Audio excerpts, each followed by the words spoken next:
Tapos na ang Aon 16 Day 2. Napaka-solid na naman na event na galing sa Flip Top. Tara at alamin natin ang resulta ng mga laban. Aon 16 Day 2, Royal Rumble. Sila Unico Samuel, Dos at Article Collected.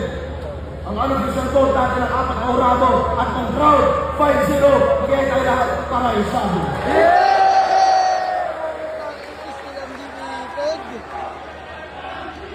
Undefeated na naman si Shaboy. 5-0, boto ng orado, boto ng orado. Kaya tayo lahat para kay Kira.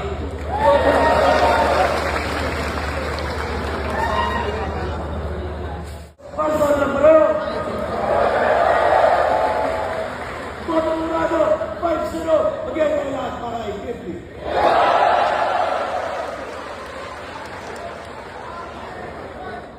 Sayad against Pambeses para sa kanilang pareho. Ang boto ng orado, 4-1. Again, tayo lahat para sa CFU.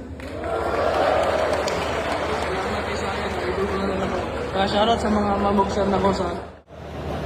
Length of Aon 16, Thunder St. Ice, yes, Pambeses para sa kanilang pareho. Ang boto ng orado, 3-2.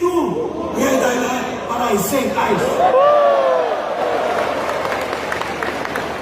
Pasensya na ulit, nagbawas ka lang ako ng Yossi at nagreserva ng boses.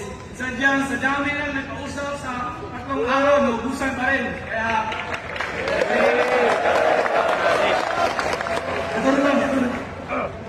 Siyempre, salamat sa lahat ng mga nakasuporta sa buong liga, live at online sa loob ng napakaraming taon, sa loob ng buong taon na to, sa buong isa buhay, hindi lang dito, kundi sa lahat ng mga battles na nangyari, sa buong Flip Top staff, Flip Top crew, sa lahat ng mga brand partners, palakpakan nyo sa sarili na lahat ng mga nangyari.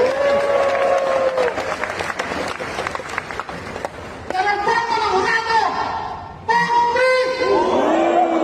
Magiging!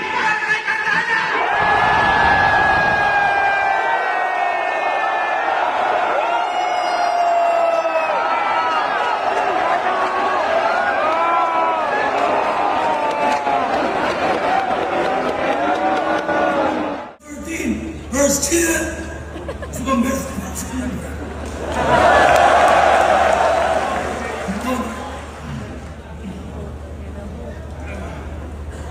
boto